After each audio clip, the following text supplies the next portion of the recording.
हमारे पास एक प्रश्न आया था। हमारे एक मित्र हैं, उन्होंने व्हाट्सएप के माध्यम से हमसे पूछा।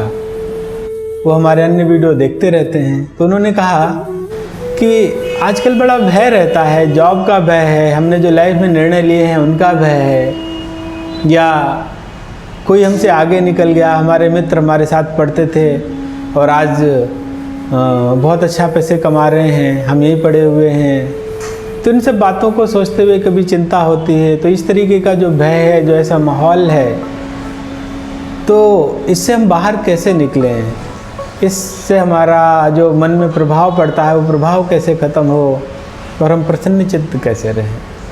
तो इन्हीं सब बातों पर आज हमने ये वीडियो बनाने की कोशिश की है और हम इसे शास्त्र के सिद्धांत से तोलते हुए आपसे बोलेंगे।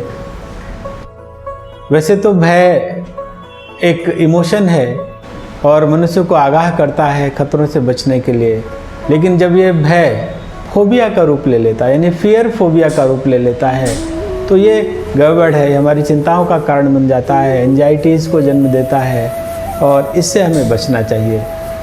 तो महाभारत भय के विषय में कहती है स्नेह जनानि भयानि, कि भय जो है आसक्ति से उत्पन्न होता है। अब जैसे जॉब का ही भय है, अब हम आसक्ति है कि इस जॉब से हमारी आसक्ति है कि चला जाएगा तो हम क्या करेंगे। अरे जब हमारे अंदर योग्यता थी तभी तो ये जॉब मिली, ये चली जाएगी तो दूसरी मिल जाएगी। हम अच्छे से कार्य कर रहे हैं तो कार्य हमारे अंदर योग्यता को जन्म दे रहा है। और वैसे भी इस भय को अगर हम अपने अंदर धारण रखेंगे तो ऐसा थोड़ी कि जॉब बची ही रहेगी, बल्कि हमारी इफ़िशियंसी, हमारा इफ़ेक्टिवनेस है, जितनी इफेक्टिवली हम कार्य को कर सकते हैं, जितनी इफिशिएंटली हम कार्य को कर सकते हैं, वैसे नहीं कर पाएंगे। न भीतो लभते सुखम, अरे जिसके अंदर भय है वो सुख पा ही नहीं सकता। तो हम इस भय के साथ इस जॉब में भी, जबकि अभी जॉब गई नहीं, सब ठीक चल रहा है, कहाँ पर हमारे अंदर सुख मिलेगा। तो ये सब समझना चाहिए।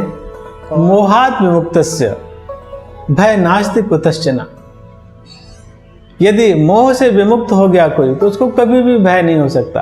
वास्तव में भय का कारण ही मोह है। जब निर्णय लेते हैं, अगर वो मोह के वशीभूत निर्णय लेते हैं तो वो फिर गलत हो जाते हैं। अगर हम सिद्धांत के साथ निर्णय लेते हैं तो वो निर्णय सही होते हैं। जो सिद्धांत हैं वो अटल है और मोह हमारे मन की धारणा है जो अज्ञान प्रेरित होता है।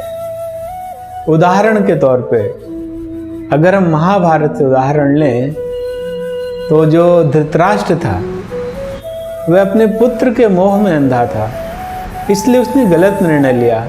पांडवों का हक छीन करके उसने अपने पुत्र को देना चाहा, वो निर्णय गलत हो गया। बाकी जो भी निर्णय हैं जो हमने लिए हैं और तोल करके लिए हैं, उनके परिणाम को हमें सहर्ष स्वीकारना चाहिए, उनसे भय नहीं होना चाहिए। जहाँ तक आगे बढ़ने की बात है तो ये बड़ी विचित्र बात है। आगे बढ़ना किसे कहते हैं? हम 1 लाख रुपए कमा रहे हैं और हमारे किसी साथी के पास 10 लाख रुपए महीने की आमदनी है, तो हम सोचेंगे वो आगे बढ़ गया। अगर वो 10 लाख रुपए कमा करके भी सिर्फ अपने में ही फंसा हुआ है और आप 1 लाख रुपए कमा करके समाज के लिए भी कुछ कर रहे हो, तो मेरी दृष्टि में आप आगे हो। वास्तव में सही मायने में आगे वही है जो अपने से बाहर हट करके अपने गोल के लिए एक समय तक हम कार्य करते हैं। अब हमें दूसरों के गोल के लिए कार्य करना है। हमारा पर्पस लाइफ का बड़ा हो जाता है। वास्तव में जो हमारा पर्पस है वो बहुत महत्वपूर्ण है। ये जो हम बातें कर रहे हैं, ये बातें सामान्य नहीं हैं। वास्तव में जो हमारे धर्मशास्त्र हैं, जिनमें प्रमुख गीतोपनिषद भगवद गीता है, उसके सिद्धांतों को समझें, उनका मनन करें, उन्हें जीवन में लाएं। बहुत सुंदर मैनेजमेंट प्रिंसिपल्स उसमें दिए हुए हैं। ये जो भय है, ये जो हमारे अंदर के अलग अलग जो दोष हैं जिन्हें हम दूर करना चाहते हैं, वो तत्क्षण दूर किए जा सकते हैं यदि हम उनका सानिध्य लें। तो मैं इस सीरीज़ को आगे बढ़ाना चाहता हूँ इस दृष्टि से कि भगवद गीता में इसके लिए क्या कहा गया है। जहाँ तक मोह की बात है तो देखिए, मोह अज्ञान कारक है। मोह से भय उत्पन्न होता है, अंधेरा है, और रस्सी से हम टकराते हैं, वो हमें सर्प की तरीके से लगती है, हमें लगेगा सर्प है, अचानक प्रकाश हो जाए तो दिख जाएगा अरे ये तो सर्प नहीं रस्सी है, भय समाप्त हो जाएगा। तो जो मोह अज्ञानता बस है जो इस तरीके के डर को उत्पन्न करता है, वो दूर कैसे होगा? वो ज्ञान के प्रकाश से दूर होगा। अर्जुन भी ऐसे मोह में ही था, सर्वश्रेष्ठ धनुर्धर था। ऐसा नहीं कि कोई सर्वश्रेष्ठ है या बहुत विद्वान है या बहुत शक्तिशाली है या बहुत धनवान है तो वो मोह में नहीं पड़ सकता। मोह में कोई भी पड़ सकता है, लेकिन हर किसी को एक मेंटर की ज़रूरत होती है।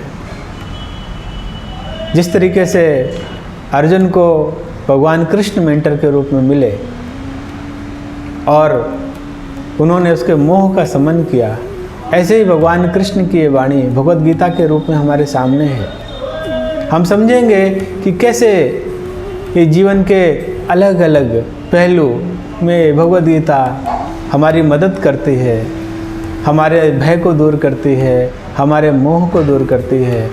और इन सब को समझने के लिए हम आगे की कड़ियों में भगवद गीता को, उपनिषदों को, पुराणों को और वहाँ से लिए हुए सिद्धांतों को आपसे चर्चा करते रहेंगे। जो भय को दूर करने की बात कही गई है भागवत जी में, आपन्नः संसति घोराम यन्नाम बेवसो गृणन् ततः सद्यो विमुच्येति यद विभेति स्वयं। आपन्नः संसति घोराम यन्नाम, व्यवस्था से भी कोई आपत्ति आ गई और व्यवस्था बस भी कोई उनका नाम ले ले, हे कृष्ण, हे गोविंद, हे मुरारी, हे गोपाल, हे माधव, हे मुरलीधर, कुछ ऐसे बोल दे तो क्या होगा? ततः सद्यो विमुच्येति, तत्काल उस भय से मुक्त हो जाएगा। यद विभेति स्वयं भयम, क्योंकि ये भय भी उससे भय खाता है। महाभयश्च नरः कीर्तयन् मुच्यते नरान्। कितने भी भय में मनुष्य हो, लेकिन उनके नाम के कीर्तन से उससे मुक्त हो सकता है। तो ये जो भय से मुक्त होने वाली बात है, ये तो अगर प्रभु का आश्रय ले लिया जाए तो भय से मुक्ति संभव है, अन्यथा नहीं। और आश्रय कैसे होता है? उनका नाम कीर्तन तो है ही, साथ में ही उनकी जो वाणी है उसके अनुसार अपने जीवन को जीना, वो निश्चित रूप से हमारी मदद करेगा। वो आनंद के सागर हैं और हमारा मन आनंद से भर जाएगा। भजहु रे मन श्री नंद नंदन अभय चरण अरविंद रे। तो जब श्री नंद नंदन के अभय प्रदान करने वाले चरण अरविंद का भजन होगा तो फिर वहाँ भय रह ही नहीं जाएगा, हम निर्भय हो जाएंगे। और हम चूँकि जो परम आनंद घन भगवान है, जब उसके संपर्क में आएंगे तो क्या होगा? हम आनंद से भर जाएंगे, सुख से भर जाएंगे। और यही इसका मूल मंत्र है। जय गौ माता, जय गोपाल।